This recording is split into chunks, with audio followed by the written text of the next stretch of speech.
Hello, class. Welcome to Algebra 1, Chapter 7, Lesson 2, Solving Inequalities with Addition and Subtraction. Today is another easy day for math.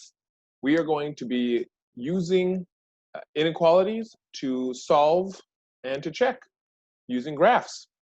So I didn't really say much. That was a lot of gibberish. Basically, we're solving inequalities with addition and subtraction. Let's get right into it. All right, so if the book or whoever needs to be the case gives you an equation, actually an inequality, like x plus 1 is greater than 3, I'm going to give you some steps to solve something like this. First step, recognize that it is in fact an inequality. How do I know this? Well, I have a statement on one side, I've got an inequality symbol, and I've got a statement on the other side. I know it's an inequality. It's saying whatever x plus 1 is will be greater than 3. That's how you translate that. X plus 1, whatever that turns out to be, is greater than 3. How do we solve this? We solve it just like we solved an equation. So if this were an equation, we would have done x plus 1 is equal to 3. Why is that an equation? It has an equal sign in the name. I would have subtracted 1 on both sides using the inverse, and I would have ended up with x equals 3 minus 1 is 2. I would have then proven it or checked by rewriting x plus 1 equals 3, substituting the x for its value, which is we said is 2, and finding out if that was true. 2 plus 1 is 3, therefore 3 equals 3. I proved it. Both sides are equal. Let's do the exact same process on the other side. X plus 1 is greater than 3. So just like I did with my equal sign, I'm going to subtract 1 from both sides. That's going to leave me with x, 1 plus 1 minus 1 is 0. A negative or positive when it's negative is 0. And then I'm going to keep the sign the way it is. And then I'm going to do 3 minus 1 is 2, right? X is greater than 2. So what this means is, if I want to first, let's say I solved it, I got x is greater than 2, then I need to graph that. Actually, for my class, what I'd like you to do is not graph it first, but prove that it's true first, and then graph it. Otherwise, what's the point? You're going to waste your energy. So we've solved it. X is greater than 2. Now all I need to do is pick a number that's bigger than 2. Well, 3 is bigger than 2, so let's do that. So if I made x equal to 3, is that bigger than 2? Well, so far, yes. Yes, it is. Now I take that 3 and I plug it into my original equation to see if it works. I replace the x with a 3. 3 plus 1 is 4. Is 4 greater than 3? All day. It works.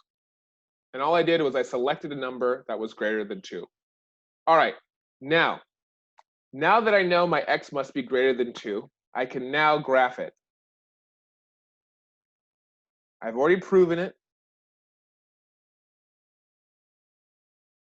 So now I can draw a number line.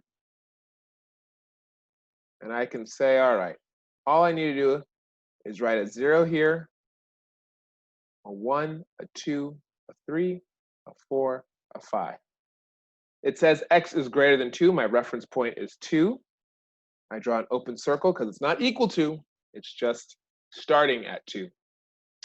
And it's any number bigger than 2. So what are the numbers bigger than 2? Well, that's 3, 4, 5, 6, yada, yada, yada, all the way up to infinity. And if you don't believe me, guess what? All you need to do is pick a number that's larger than 2, plug it back in the original equation, and see if it works. So let's pick 5. 5 is larger than 2, right? If I plug in for x plus 1 is greater than 3, a 5, which is bigger than 2, will it still be true? 5 plus 1 is 6. Is 6 greater than 3? You best believe it is. 6 is greater than 3. It still works out. The solution to this problem is x is greater than 2. Or, let me say it the way it actually, what it means. If you select any number that is larger than 2, your equation will be true. That's what it means. Any number you select for x, as long as it's greater than 2, it will become true. Shall we try another one? Let's try y minus 2 is less than or equal to negative 3. All right, so let's just go through the basic steps. First, I recognize it's an inequality. Check. Next, I try to isolate the variable. I try to get y by itself. So I'm going to do a negative 2 and its inverse is positive 2. What I do to one side, I do to the other. It's going to leave me with y negative 2 plus 2 is 0. I don't need to rewrite it. Is less than or equal to whatever negative 3 plus 2 is. I had debt of $3. I paid $2 to somebody. I still owe them $1. So it's negative 1. So now my y is by itself. I've isolated the variable. Now I prove it. If I pick a number that is less than negative 1, will my original equation be true? So let's see. What's a number less than negative 1? Well, negative 2. So if y is equal to negative 2, which is in fact less than negative 1, will my original equation be true? Let's try it. Y minus 2 is less than or equal to negative 3. I replace my y with a negative 2, which is the number I chose. Negative 2 minus 2, I owed somebody $2, and now I owe them another $2. I now owe them $4. Is negative $4 less than negative 3? Yep, it's more negative. It's further negative is another way to think of that. So it works. I did my math right. So now I just need to graph my solution. I need to graph the solution that says, no matter what number you pick for y, as long as it's less than negative 1, your equation will be fine. Or more precisely, your equation will ring true. So there's my negatives. Here are my positives. Now I draw, what's my reference point? Negative 1. I now close it because I have the line underneath saying it's equal to negative 1 as well. And then it's every number that is less than negative 1. So that's everything to the left of negative 1, all the way to negative infinity. Now, why did I close the dot at negative 1? Well, it's because the problem told me that the solution is either going to be less than or equal. Less than or equal. If it's equal to it, or it could be equal to it, you put a dot, showing that it's included in the set of numbers that we could use. To prove that to you, if I chose for y negative 1, and I plugged it into my original equation, it should still be true. I replace my y with a negative 1 minus 2. Is that less than or equal to negative 3? Well, negative 1 minus 2 is negative 3. Therefore, it is equal, and the equal is represented by the line underneath. Therefore, it's still true. It works. So my solution is y is less than or equal to negative 1. And there's the graph to prove it. All right, let's try one more. Let's try z, and let's try a different color. Let's go with z plus 3 is greater than or equal to 0. Well, let's get right to it. First step, try to isolate the variable. I'm going to move the positive 3 over. How do I do that? I use its inverse, which is its opposite. So it's a negative 3 on both sides. What I do to one side, I must do to the other. I've got a z here by itself. I've got the greater or equal to sign here.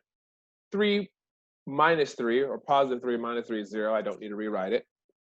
0 minus 3 is 0, and then to the left 3, 1, 2, 3, which makes it negative 3 again. So my solution is, or my answer is, whatever number I select for z, it must be greater than or equal to negative 3. So let's pick a number that is, let's say, greater than negative 3. 0, the easiest number, is greater than negative 3. So if I pick 0 for z, and I replace in the original equation my z with 0, will it still be true? I replace z with 0. I rewrite it. It looks like a 7. 0 plus 3 is 3. Is 3 greater than or equal to 0? Yeah, definitely. $3 is greater than 0. Okay? Now I can graph this on a number line. I have my 0 somewhere, my positive numbers, and my negative numbers. It says my z needs to be greater than or equal to -3. My reference point is -3, so I put a dot, a closed dot at -3, and then it has to be bigger than -3, so that's every number larger than -3, that's everything to the right. Because -2 is bigger, -1 is bigger, 0 is bigger, 1 is bigger, 2 is bigger, 3 is bigger. And it's a closed circle because of the line underneath, which says it is equal to 3, -3. All right, I hope that helped clarify things a little bit. It's just like solving a normal algebraic equation. You just make sure to keep your inequality signs going the same.